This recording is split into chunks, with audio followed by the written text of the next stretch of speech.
Over the next few weeks, I will be sharing a series of discussions with several of my friends on mission titled How a Disciple Making Movement, or DMM, helps to meet the needs of the community. Each of the guests live in neighborhoods, communities, and cultures within those communities with a diversity of people and needs. And they are all representing Christ and helping bring his peace in ways that are culturally relevant and theologically sound. I am excited to share this with you and encourage you not to miss any of the episodes with the guest in this series. Now prepare to engage with this week's episode.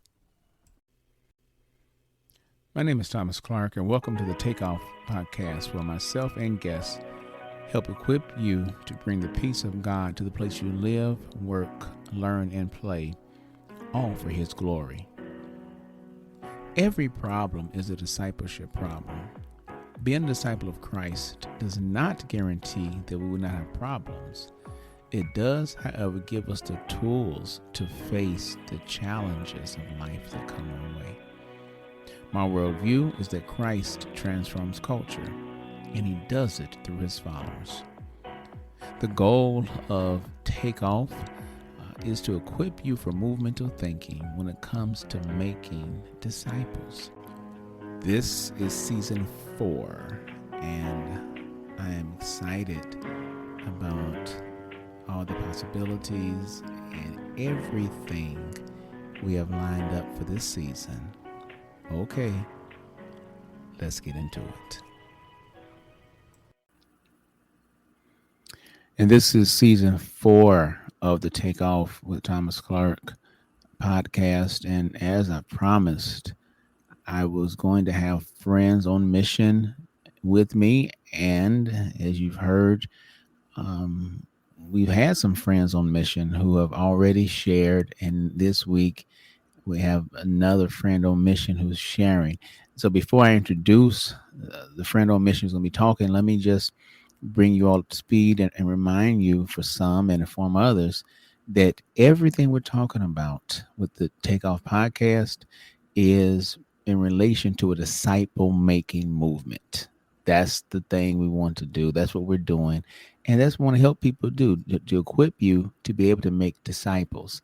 And so to that end, I've been laying for a few seasons now the foundation, and definitely season 2 and 3, and the Genesis beginning of season 4. But I thought it best to bring some other people in so you can hear some practical application of how this actually is lived out. People from diverse communities, yet with some of the same questions we're asking, some of the same base questions at least we're asking, yet you're going to hear, you have heard, and you're going to keep hearing how they are living out. And this week's guest is no stranger to making disciples, no stranger to disciple making movement. And I'm so pleased to have Nicky Adams today on this episode. So welcome, Nicky, and tell us a little bit about yourself. Hi, Bishop. How are you? Well, once again, my name is Nicky Adams. I am a part of the Lawndale Austin missional community, which is the basis in Austin neighborhood. Um, we are part of 5, and the reason why we in Lawndale too, because we have a member in Lawndale, and he's doing an amazing job. So we basically everywhere, and I'm just pleased to be with you on this broadcast, Bishop. Thanks for having me.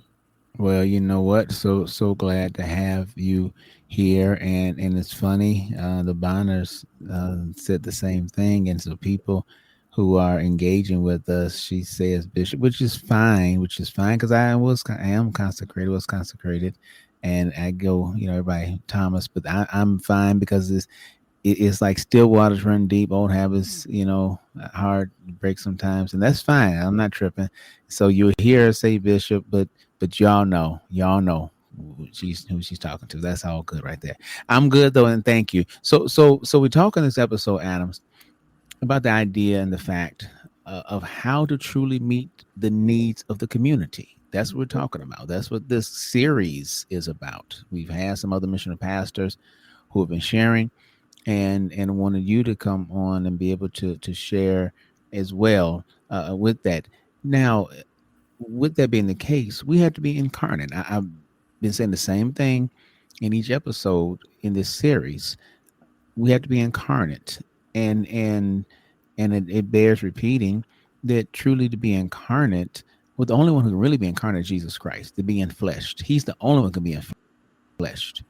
But yet he shows up through us. So as we are embedded in communities and be incarnate, that missional incarnation impulse, Christ shows up in through our flesh and lives in the community through us. So there still is the incarnation because he's present in us. So it means we show up though in our first, second, and third places. Our first place, and Adams knows this, but for those who may be your first time with us or you're returning, it's a good reminder. Our first place is the community in which we live. And because Jesus is Lord, and I've stressed this each time, our home is not our castle. Our home actually should be subject to the lordship of Christ. And to be incarnate in that first place means we become involved in that community. We actually are part of the community. We don't just live there. Right. And that's one of the beautiful things about it. Thank God for some place to lay your head, but really that's the mission field where he gives you some place to lay your head in the mission Yeah. field. So that's a blessing. And you identify the needs of the community, which we get to soon, learn the personal peace and everything else. So I want to ask you, Adams, from the outset, how have you been incarnate where you live? How has Christ shown up in the flesh where you live? But first, I had to I had to be open.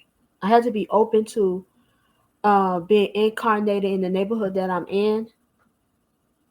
By me, I was so used to just being in the house, and it was all about me. But as I learned how to be visible in my first, second, and third place, my first place, I had to be open.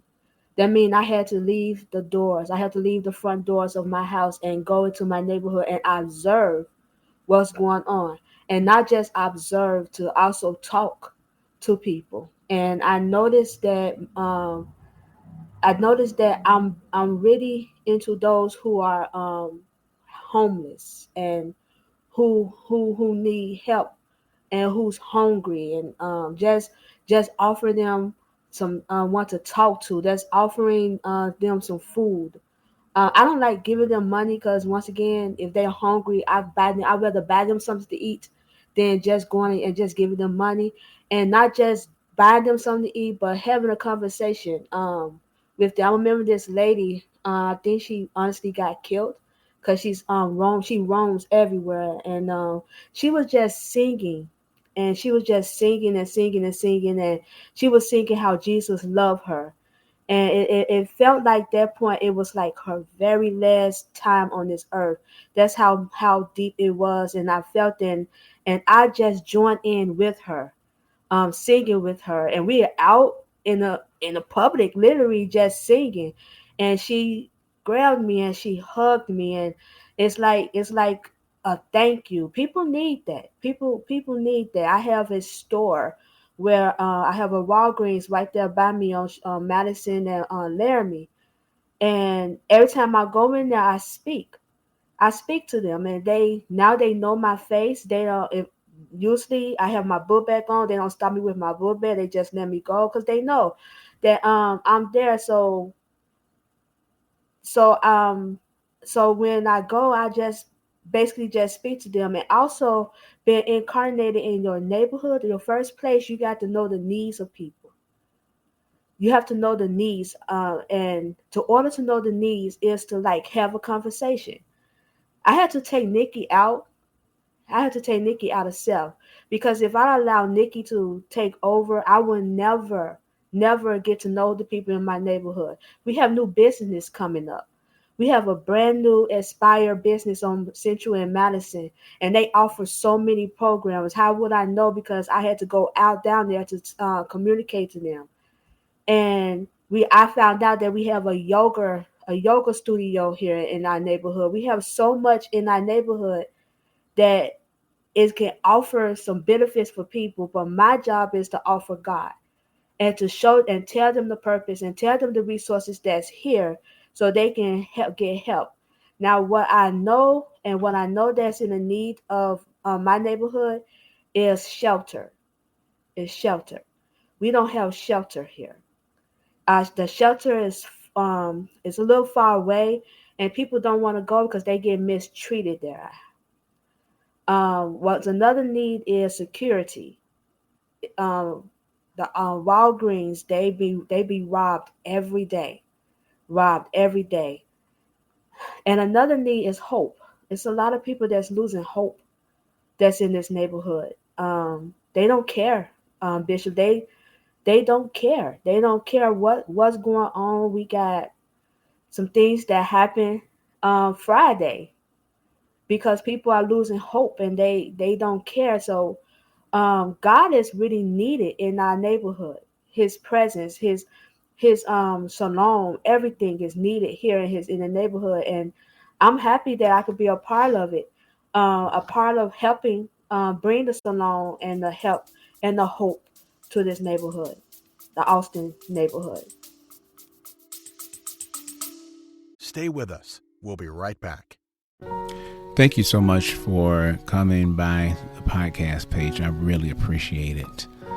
Hopefully the information that is shared has and will be able to benefit you and also the people you know. Listen, if it has been, or you believe it will benefit you, I'm asking you to do me two favors. First of all, please follow. Yeah, click follow. That way, every time a new episode is released, you will be alerted and you can stay current on everything that we're talking about. But additionally, I'm going to ask that you consider supporting.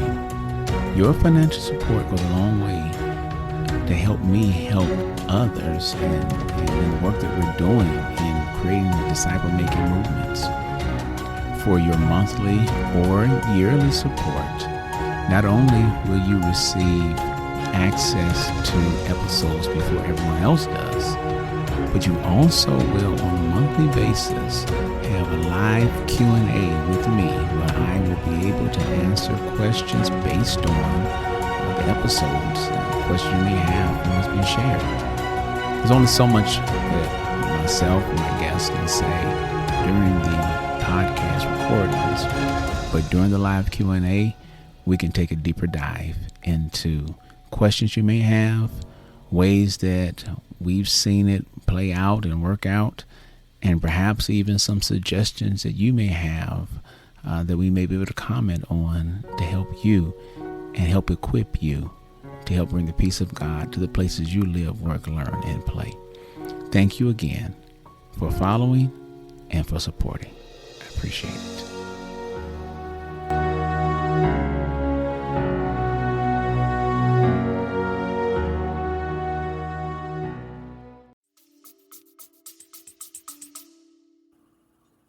Well, that's wonderful. That's wonderful. Thank you for sharing that. And that's a lot to unpack there.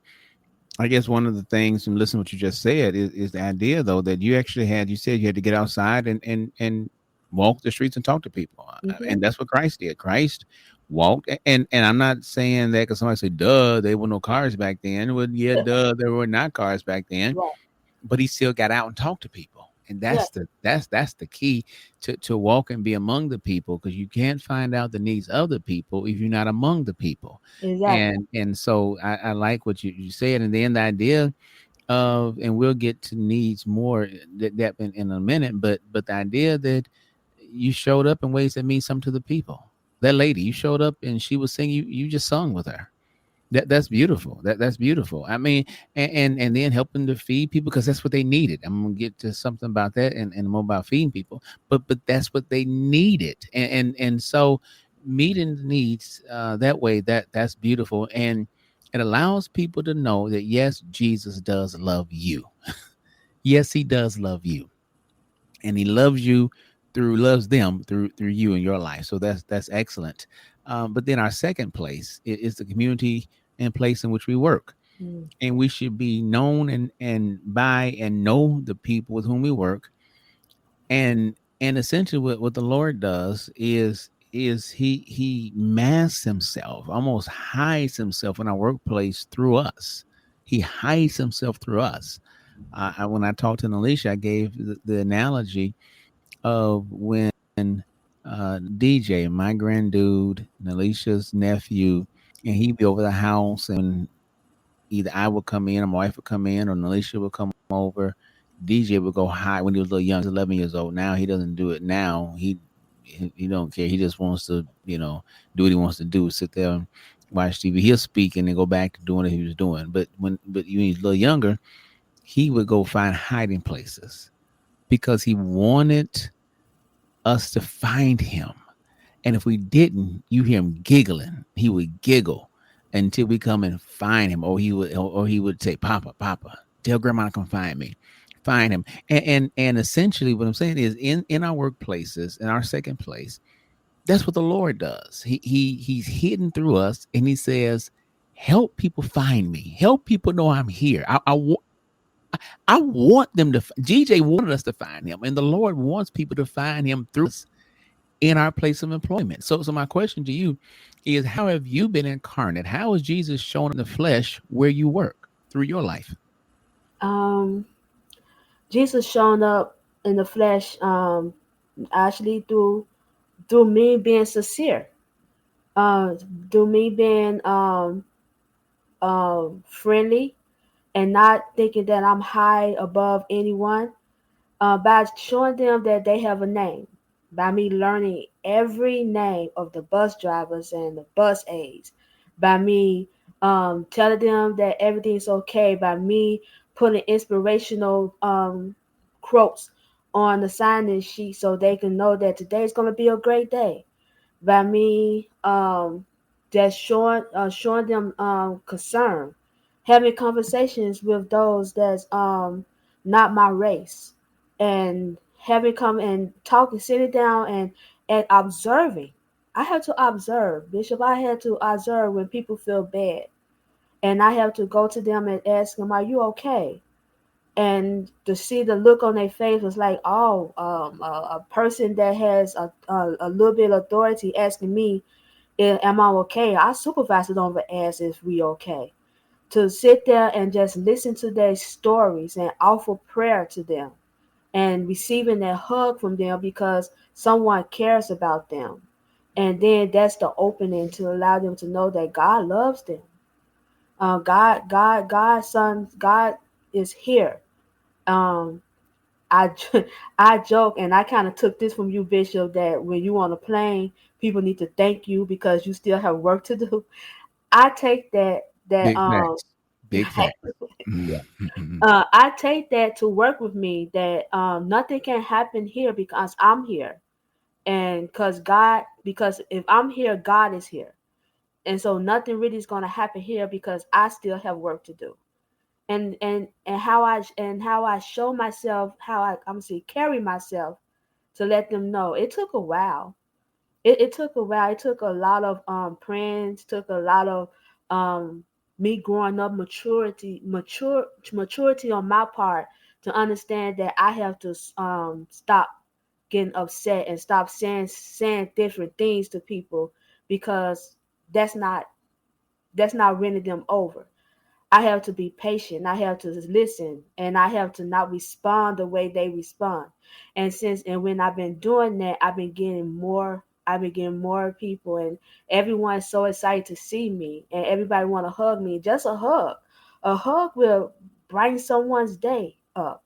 So how I'm incarnated at work is just being sincere with people, and allow them to know that love come in different shapes and form, and I'm offering the love of God, the agape love. Yeah, I like that. I like that. You talked about the kind of love you're offering and what you're doing. Again, showing up, I noticed something interesting, that you have said, both where you live, where you work, is hands on. You're touching people. I mean, and that's one of the things, because sometimes people are, I'm not going to say standoffish. Some people may be, but sometimes people are a little pensive, a little nervous about touching. I don't want to be touching people, but the truth of the matter is, everyone you touch, again, God is using you in that way to touch people because people need to be touched. People need to know that they matter, that they care, that someone's concerned about them. But then also, you shared how in both where you live, where you work, it didn't just happen automatically. It Right. took some effort on your part. It's a yes. And whether it's the lady where you work who, you say she may be deceased by now, but your coworkers, but as you've gotten to know them and as they've trusted you, it sounds like to me, truth of the matter is, you had to let them see that you trusted them. Amen. That's You true. invited them into your life, and then they trusted you enough to let you back in, so that now they greet you with a hug, and they're happy. And the inspirational quotes, things of that nature, things that mean something in that context, and that's one of the things. Again, you all, we're talking about disciple making movement, and so far nothing Nicky Adams has said is something that's restricted or limited to a building. Mm-hmm. There's nothing she said that's limited. Matter of fact, what she said cannot be just done in a building where people got to come to a building and whatever else.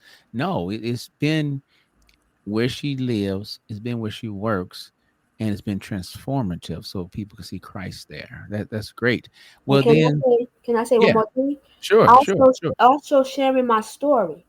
Okay, It's a lot of the same story that we have that I can sit and listen. I can really relate to what they're saying, and by me can relate to what they're saying, I can show them how I got over. Yeah, I was angry with God. Yeah, I said some things, and but He allowed me to say it, and he calmed me down, and he helped me, and He could do the same for you. So that sharing your story is so powerful. When it comes down to dealing with people, because the story that they tell you, that it's a story that you can relate with, and that's could be an opening. An opening. I have a person. I'm not gonna say her name, but we have the same story. We both lost our mother. We both lost our father. And she asked me how I dealt with it. I said I was angry. I was honestly angry. I was angry with God because I didn't believe that He gave my mother a fighting chance. But He had to show me something that I never thought, and only God can show me. And I told her that maybe God have to show you something that only He can show me. And it's like we develop a friendship. It's an awkward friendship, but we develop a friendship. And it's a lot of stories like that in my job, and I didn't realize it, and I couldn't realize it until I had to listen with compassion, then share my story.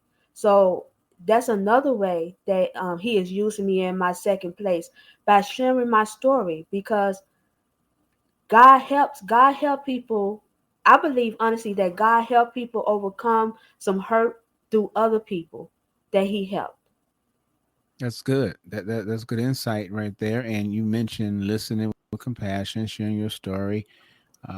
Those are two of the rhythms, two of the practices of the blessed practices, and so that's incredible to see it in operation. And for those who may not be familiar with the blessed rhythms or blessed practices, BLESS. B is for being prayer. L, what Nikki just said, listen to people with compassion. E is eat a meal. First S is to serve and be served. The last S is to share your story about Christ when appropriate. And so, um, and we get to see this, and I'm glad you added that because we get to see it in practice. Again, get to see how you're doing it. And thank you for being open and transparent with what you just shared in terms of the longing and loss as it relates to your mom, and being able to, because it resonates. There may be some who are engaging with this episode right now who that resonates with them. Again, that's why I brought some friends on mission on, you can hear, because we all have different stories, and yet some of the same questions, different stories, different answers, but yet there's one Christ, and He shows up in ways in all of our context. So somebody who said, trying to visualize what it means to say He shows up in contextually relevant ways, well, hopefully this is what Nikki just said helps you understand, because that context with her coworker, in terms of having both of them having a mom who's passed away, is a way in which is specific to Nikki and that person, and that others. Yet the Lord has shown up through Adams, through Nikki, in incarnational ways because she's right there. So that's good. Thank you for sharing that. Thank you for sharing that. Yeah. Now our third place is where we hang out, and typically, um, it really should be somewhere usually within walking distance of our residence. So, because the whole goal where you hang out at is somewhere you're likely to see the same people over and over again, because it's in the community, and then you're able to develop relationships with them. How have you been incarnate in any of the places you hang out? Well, I'm always at the Walgreens. And when you at the Walgreens, you see the familiar faces. I know the employees. They know me. I know those who stand outside and they beg, and they know that I'm going to give. They know honestly that I'm not going to give them money. They know I'm going to buy them something. If I have it, I will buy it to them. And I can tell you a story about a lady that's she's known around the neighborhood, and she's in a wheelchair. She's I don't think she needs to be in a wheelchair, but she use it to store money. So I was like, I bought her something and she didn't take it. I didn't get upset. I was like, okay, she didn't take it. She saw me walking down the street and she asked me, can I get her something? At that time, I couldn't. I didn't have no money at all. And I was like, I'm sorry, I couldn't. Then I saw her at Walgreens again. This is the same person in my third place that I see all the time. And I bought her something to eat. And she was always moving like she's is there something inside of her. I know it's drugs. I know it is. But she accepted it, and I had an opportunity, and I told her, I was like, God loves you no matter what you're going through. God still loves you. And she looked at me, she calmed down, and she shook her head yes. She didn't say nothing. She shook her head yes. Um, I haven't seen her lately, and I've been looking for her. But I believe that at that time, I planted a seed in her. Because I recognize her in my third place. I recognize these people in my third place because I'm there all the time. I'm at Walgreens all the time, whether I'm passing by or I'm going inside and buying things. And, um, God has allowed me to speak to many people there about Him, about just and to listen to them, just to listen to how they get to the place they at. I listen to the employees of Walgreens, and they complain. Well, who don't complain? People don't like to work. You have to work just to get by, but they complain about everything, and some fears about in the neighborhood of that Walgreens was gonna close, and I had to like, no, it's not. In a playful way, no, it's not. We need this Walgreens and stuff like that. But in a way, I was trying to encourage them, but in a playful way, so they won't be feeling like they bad. But yeah, the Walgreens is where I spend most of my time. My time. If I do go when I do go out, that's my third place, the Walgreens. Okay, all right. Thank you. And so, you said that it's funny. I was thinking about a sitcom that came on in the, I think, 80s or 90s, where man, Ted Danson starred in it, and guy would, well, yeah, oh, Cheers, and the Yeah. guy would come in and would say, Norm. I Right. guess you walk in this walk and say, Nikki, so everybody knows you. They all recognize you. Yeah, yeah, but that's something, because as we're there regularly enough, ultimately, you're able to have you shared the love of Christ with that woman. And again, thank you for sharing it, because a woman who appears to be God's imago Dei with the drug addiction, or Mhm. using drugs, because He does love everyone. He doesn't love us based on what we do. He loves us because he's love. That's what he is. Right. And he doesn't necessarily he doesn't want us to do the things we're doing that hurt ourselves, but that doesn't mean he doesn't love us. That's right. And I find it so interesting, and I find it so unfortunate where some would try to act as if it's a problem to tell people God loves them because of what they do. Exactly. As if you tell people he loves them because what despite what they do, that means he's approving of what they do. Acceptance does not mean approval. He accepts us even though he doesn't approve. And there's a lot of stuff a lot of us do, all of us do, that he doesn't approve of, yet Right. he accepts us. And then the transformation can happen. The transformation can happen. And I think, what you said, and I wasn't going to go here with it, but since you said that, it's true that only Christ can transform culture.